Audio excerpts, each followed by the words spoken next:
Apakah bisa? Lalu bagaimana dengan orang yang masuk neraka? Datang orang berkulit hitam memeluk Nabi, dipeluk Nabi. Lalu kata Nabi, kamu meluk kenapa? Aku ini berkulit hitam ya Rasulullah, aku budak hamba saya, amalku tidak banyak, aku tidak yakin nanti di surga bisa memeluk engkau. Apa kata Nabi? Al-mar'u ma'a man ahab. Orang akan bersama dengan siapa yang dia cintai. Jadi kalau kita cinta dengan Nabi, kita ikuti sunnah Nabi, tak kita tinggalkan, maka kita insya Allah akan bersama dengan Nabi SAW. Apakah layak kami mencium Nabi padahal hidung kami lebih banyak mencium yang haram? Apakah kami layak melihat Nabi padahal mata kami lebih banyak menengok yang haram? Apakah kami layak mendengarkan kata-kata Nabi padahal telinga kami lebih banyak mendengar yang haram? Apakah lebih layak tangan kami ini bersalaman dengan Nabi? Hanya satu saja yang bisa kita mintakan, astaghfirullahaladzim. Yang punya masa lalu banyak silap salah, taubat nasuha, mudah-mudahan kita bisa berjumpa dengan Nabi Muhammad SAW. Bagaimana dengan yang masuk neraka? Man qala la ilaha illallah dakhalal jannah. Siapa yang bersyahadat la ilaha illallah Muhammad Rasulullah, dakhalal jannah, mlebu nang surga. Siapa saja yang bersyahadat masuk surga. Wa in zana wa in sarab, walaupun dia berzina, walaupun dia mencuri, wa in zana wa in sarab, berzina, mencuri, tetap masuk surga. Enak sekali. Berzina, mencuri masuk surga? Iya, cuman masuknya kapan? Ada yang masuknya langsung direct, tapi ada yang transit. Makanya kita berdoa 7 kali, Allahumma ajirna minan nar, Allahumma ajirna minan nar, Allahumma ajirna minan nar, Allahumma ajirna minan nar, Allahumma ajirna minan nar, Allahumma ajirna minan nar, Allahumma ajirna minan nar. Selamatkan kami dari neraka. Jangan minta masuk surga, karena semua umat Muhammad masuk surga, tapi mintalah jauh dari neraka, karena tidak semua selamat dari neraka. Rabbana atina fid dunya hasanah wa fil akhirati hasanah wa qina adzabannar. Ilahi lastulil firdausi ahla. Ilahi, ya Allah, lastu, aku tidak layak, lil firdaus, masuk dalam surga. Wala aqwa ala naril jahimi, aku juga tak layak masuk. Aku tak bisa masuk surga, tapi aku pula tak kuat masuk neraka. Wala aqwa, aku tidak kuat ala naril jahim, masuk neraka.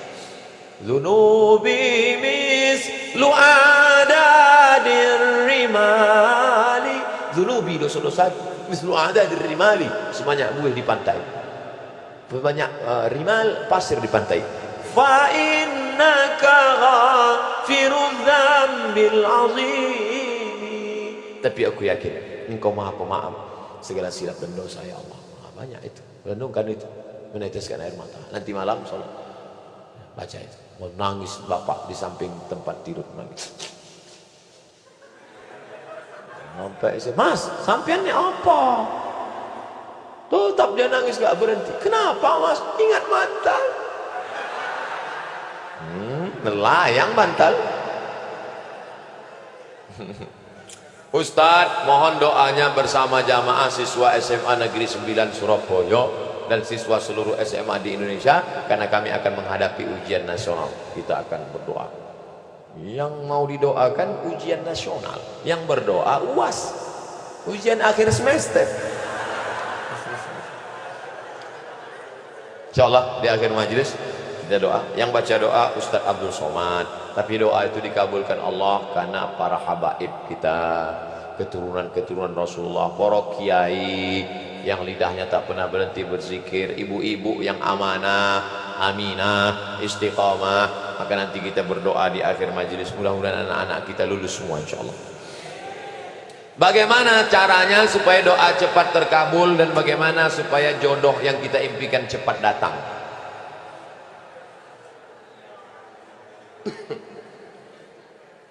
Tidak ada doa yang tidak dikabulkan Allah. Semua doa dikabulkan Allah. Orang yang merasa doanya tidak dikabulkan Allah, dia sudah suudzon pada Allah. Pertama, ada yang doa itu cash and carry, langsung. Dua, ada doa itu ditunda Allah karena ini belum layak. Sama seperti anak minta pisau, minta pisau, minta pisau, belum layak. Nanti kalau ku kasih kau luka. Ini orang belum layak dikasih mobil. Nanti kalau dikasih mobil malah nggak sholat. Dulu waktu masih pakai motor sholat, habis dikasih mobil, sholatnya Idul Fitri sama Idul Adha. Ilmunya belum sampai. Yang ketiga, ada orang-orang yang rezekinya ditahan Allah, nanti akan diberikan di surga. Mala ayunun ra'at, belum pernah dilihat mata, wala udhunun sami'an, belum pernah didengar telinga, wala khatara ala qalbi bashar, belum pernah terlintas di hati manusia. Jadi doa kita itu tetap saja doa. Ini sekarang banyak anak-anak muda nggak mau sholat, nggak mau berdoa. Assalamualaikum warahmatullahi wabarakatuh. Assalamualaikum warahmatullahi wabarakatuh. Oh, saya tanya, sampean orang dungo, kamu kok nggak berdoa? Oh, yang lama aja belum dikabulkan. Ngapain nambah yang baru loh? Doa. Orang yang nggak mau berdoa itu sombong, maka doa. Ustadz, boleh nggak kalau saya doa saya sebutkan orangnya? Ya boleh. Ya Allah, itu ada ketua BEM, orangnya ganteng banget. Rasanya kalau punya suami seperti dia, so sweet. Boleh, apa nggak boleh? Tolonglah kirimkan angin cinta ke hatinya. Tapi kalau dia tidak menerima, kirimkan angin puting beliung sekalian. Jangan, nggak boleh doa yang nggak baik. Andai dia tidak bersudi berterima, maka berilah yang lebih baik daripada dia, insya Allah. Maka kita minta pada Allah bukan yang kita mau, tapi yang dikehendaki Allah Subhanahu wa Ta'ala. Makanya bapak-bapak kadang kalau dia nikah, istrinya biasa-biasa aja. Pas ditanya sama orang, Pak, istri bapak? Iya. Bapak ganteng kok bisa yang gitu? Itu yang paling indah menurut Allah. Itu artinya gagal dengan yang ada.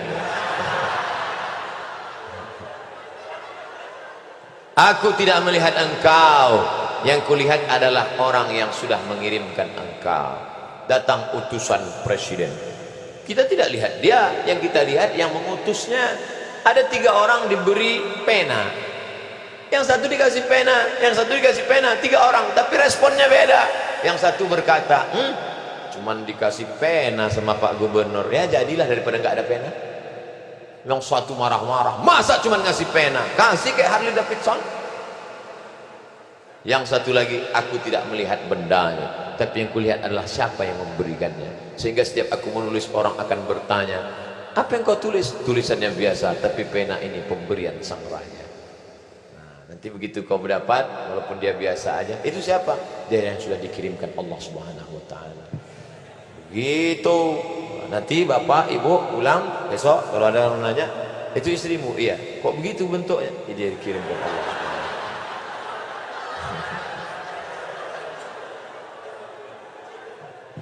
Jangan pernah kau berhenti bosan berdoa kepada Allah Subhanahu wa Ta'ala, tapi tetap ada usaha.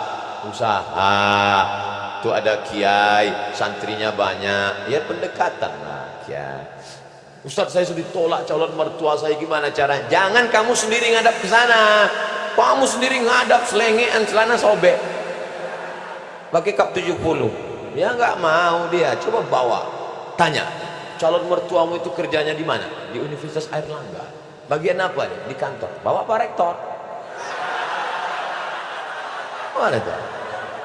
Pak. Ini mau minta, mohon Bapak Sudi agak. Oke, begitu sampai di sana, langsung dia. Oke, Pak. Apalagi sampai Pak Rektor, iki mahasiswa wapi tenan iki. Masya Allah, langsung Insya Allah. Jangan bawa saya. Kalau saya bawa, nanti yang diterima saya.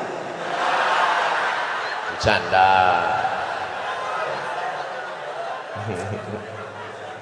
Ustadz, saya punya pertanyaan Ustaz, bagaimana caranya agar kita ikhlas dan kuat ketika kita ditinggalkan oleh kedua orang tua kita menghadap Sang Ilahi? Ketika meninggal Nabi Muhammad sallallahu alaihi wasallam, respon sahabat macam-macam. Umar mencabut pedang, man qala inna Muhammadan qad mata fa adrib unuqahu. Siapa yang mengatakan Muhammad sudah mati, ku pancung kepalanya. Siapa yang berani mengatakan Muhammad mati, ku pancung kepalanya. Akhirnya datang Abu Bakar Siddiq membacakan ayat, wa ma Muhammadun illa rasul. Muhammad bukan Tuhan, dia hanya seorang rasul. qad khalat min qablihi rusul, sebelumnya sudah ada rasul-rasul tapi meninggal dunia. Afa immata, kalau dia meninggal, au qutila, atau dibunuh orang, inqalabtum ala aqabikum, apakah kamu akan berbalik kepada agama kamu yang lama? Wa may yanqalib ala aqibaihi, siapa yang murtad meninggalkan agama ini, falan yadurrallaha syai'a, Allah tidak rugi oleh sedikit pun. Wa sayajzillahu syakirin, Allah tetap akan memberikan balasan pada orang yang bersyukur. Jatuh pedang Umar bin Khattab. Orang setingkat Umar saja pun tetap bisa lupa ayat. Hari ini Abdul Somad yang menasihati, sabar ya, sabar ya. Tapi ketika musibah itu datang, as-sabru inda sadmatil ula, sabar itu datang pada pukulan yang pertama. Maka balikkan pada Allah. Ini ujian. Sabar. Ayah kita meninggal, ibu kita meninggal, sabar. Memang berat, terasa lembut lunak tanah itu dipijak, terasa gempa bumi, tapi datang kawan-kawan menyabarkan. Alladzina idza asabathum musibah qalu inna lillahi wa inna ilaihi raji'un. Ini bukan punya kita, ini punya Allah. Allah ambil, dia lebih sayang. Allah hanya ingin melihat kau sabar. Nabi Muhammad anak yatim, Imam Syafi'i anak yatim, ulama-ulama kita anak yatim.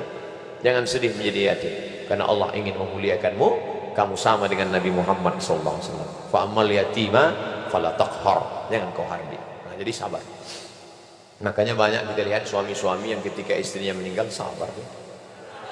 Tak ada nangis. Setetes pun air matanya tak ada nangis. Bapak nggak sedih Pak? Itu pinjaman dari Allah Pak Ustaz. Sampai akhirnya Allah mengambil. Apa yang mesti saya sedihkan? Ustaz nih kalau cerita selalu nggak enak aja. Oke, kita balik. Sekarang kita balik, suami yang meninggal. Ibu tuh nggak nangis. Banyak orang heran, ibu nggak nangis. Enggak Pak Ustaz. Kenapa? Udah lama aku tunggu.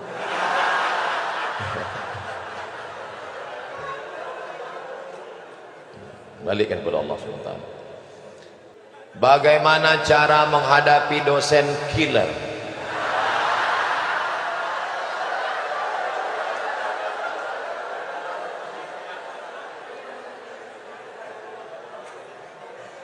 Coba dipelajari dulu dosen ini, kenapa dia menjadi killer? Apakah dia memang bermasalah? Kalau di Amerika, di Eropa, dosen-dosen itu direview, ditinjau ulang, dia layak tidak berhadapan dengan manusia. Kalau dosen tidak layak berhadapan dengan manusia, banyak laporan, maka dia disuruh berhadapan dengan komputer. Karena kalau orang yang tidak layak berhadapan dengan manusia, dipaksakan juga dua kemungkinan. Kalau dia tidak dia error, orang lain error. Nah, tapi kadang tidak selamanya salah dosen. Bisa jadi mahasiswa itu. Buktinya dengan mahasiswa yang lain dia tidak error. Dengan Ahmad dia marah, dengan Junaidi dia marah, dengan Abdul Somad dia marah. Tapi dengan Aisyah, dengan Fatimah, itu menunjukkan artinya. Tapi ada juga dosen laki-laki, dengan Aisyah dia marah, dengan Fatimah dia marah, dengan Anto dia baik. Oh, ini mengerikan. Ini kalau bahasa Jawanya something wrong. Nah, oleh sebab itu maka kita bicarakan bersama. Di sana ada dewan kehormatan, ada dekan, ada kajur, ada senat. Nah, bicarakan. Kalau nggak berani ngomong langsung, buat laporan. Tapi jangan isu, jangan hoax. Betul-betul data dan fakta. Terjadi kekeliruan. Tapi insya Allah dosen-dosen kita baik-baik. Mereka jadi dosen itu kan karena lulus fit and proper test. Ustadz kok tahu? Saya melewati tes itu. Sampai macam-macam tes yang saya lalui.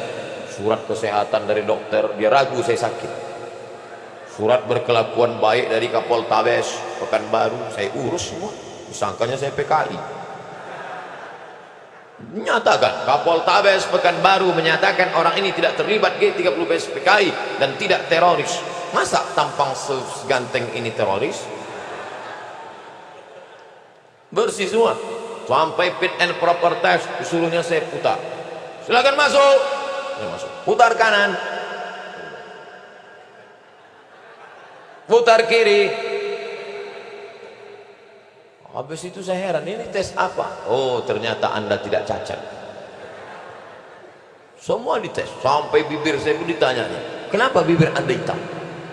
Anda merokok ya? Tidak Pak. Kok bibir Anda hitam? Ya saya hitam, bibirnya hitam. Masa orang hitam bibirnya putih? Apa ada-ada aja. Jadi jangan kalian sangka jadi dosen itu tidak pakai tes. Oh, luar biasa tesnya. Mohon nasihat Ustadz untuk para aktivis kampus yang ketika azan masih tetap rapat. Mana yang lebih baik, menghentikan rapat kemudian sholat atau menunda sholat untuk menyelesaikan rapat? Saya lebih baik meninggalkan jabatan saya daripada meninggalkan panggilan yang lebih utama, panggilan Allah Subhanahu wa Ta'ala. Itu pidato Kapolda Sulawesi Selatan. Bintang di sini, pakai pistol, pidato dia. Lebih baik, ini panggilan yang paling utama, panggilan Allah Subhanahu wa Ta'ala. Saya ketemu langsung, luar biasa itu manusia. Manusia-manusia unik yang perlu dibudidayakan. Jarang-jarang orang seperti ini. Kalau ada orang seperti ini, kita doakan, Allahumma katsir amsalahu, jadikan orang seperti ini banyak di atas muka bumi ini ya Allah.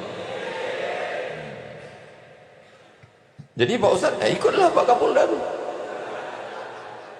Saya tak pernah pacaran, sama macam saya. Dan bingung untuk mencari calon istri, sama.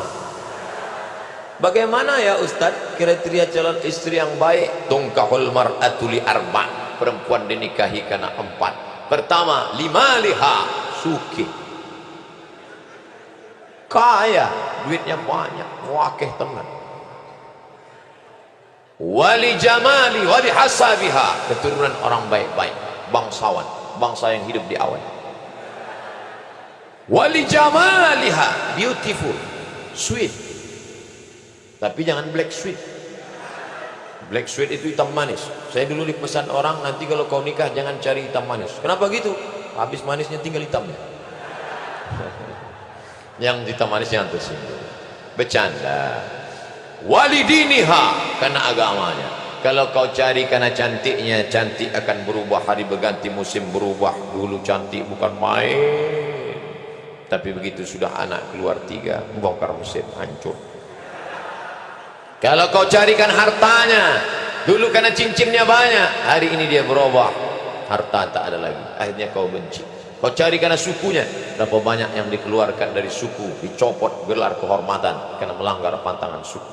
Tapi kau carilah karena sesuatu yang tak lekang, karena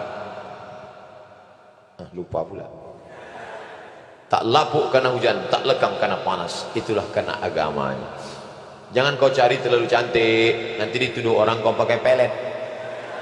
Jangan kau cari terlalu jelek, nanti kau malu bawa dia kondangan. Yang sedang-sedang saja. Masalah jelek dan cantik itu kan relatif. Witing trisno jalaran suko kulino.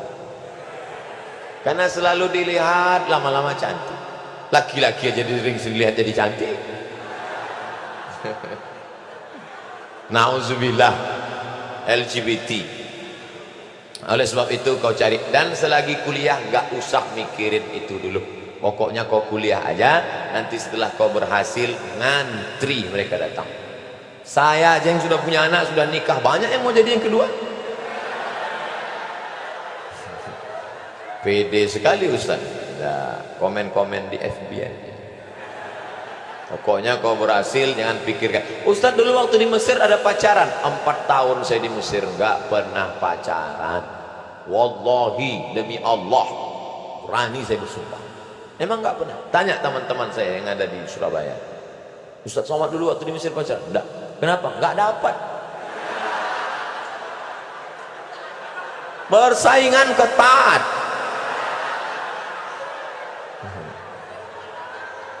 Mahasiswa Indonesia 2.400 orang, yang laki-laki 2.100, yang perempuan 300. Hitung aja skala berapa itu. Habis semua digarap ketua-ketua persatuan, kita nggak dapat. Pokoknya sedih lah, nggak ada apa-apanya ketika cinta bertasbih.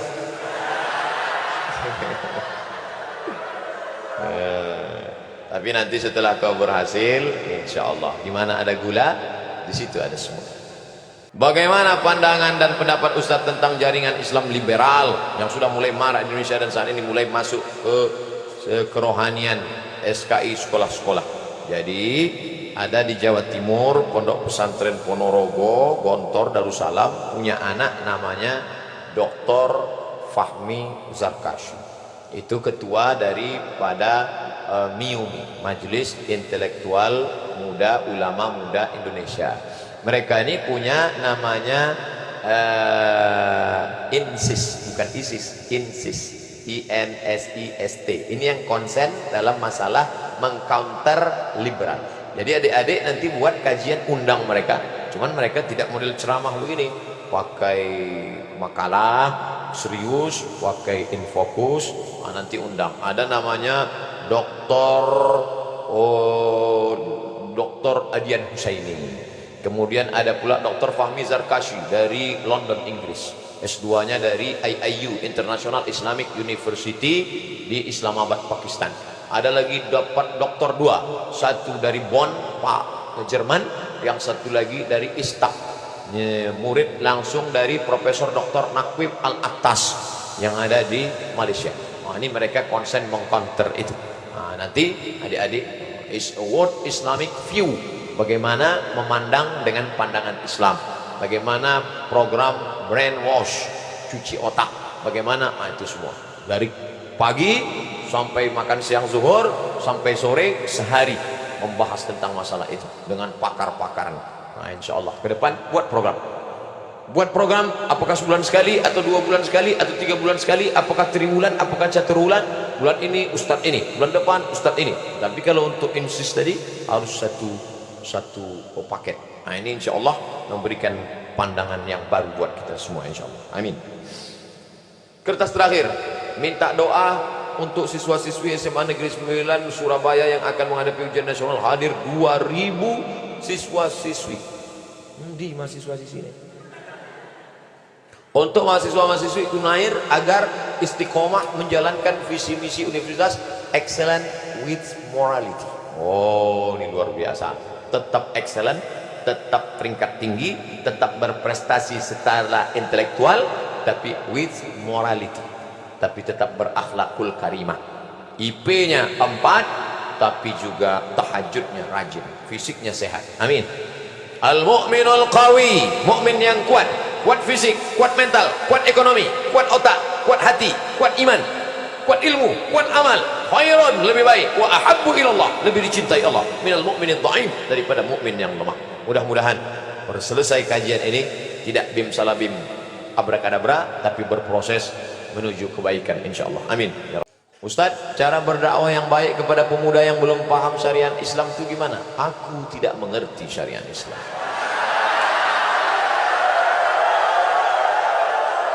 Orang yang tidak ngerti harus kita beri pengertian. Jangan kita ejek, jangan kita caci maki, mesti kita ajari. Oh, Ustadz Somad itu berdakwah. Ustadz Somad tidak berdakwah. Ustadz Somad hanya cerita-cerita di depan orang baik-baik. Betul?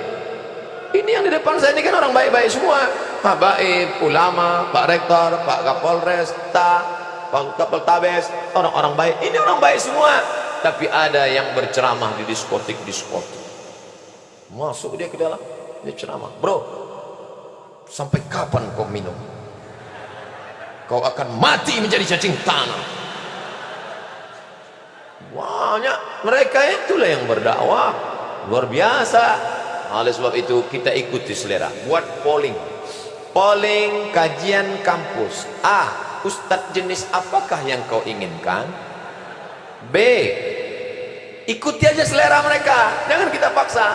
Polling, sebar.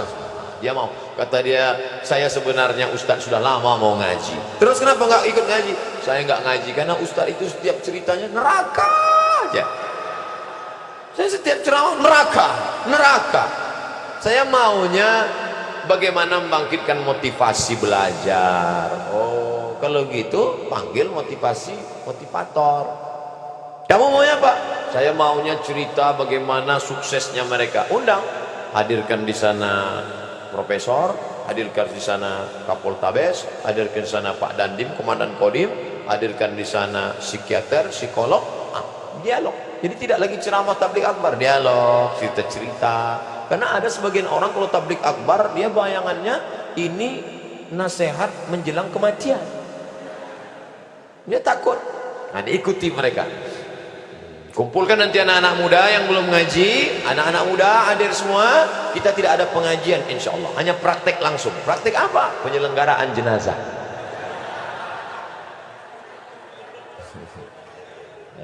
Mantap itu. Penyelenggaraan jenazah ini modalnya besar Pak Ustadz.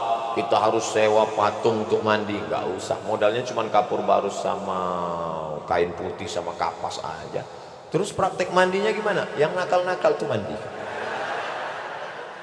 Kasih celana dari pinggang sampai lutut, mandi. Pinjam semprot dorsmir,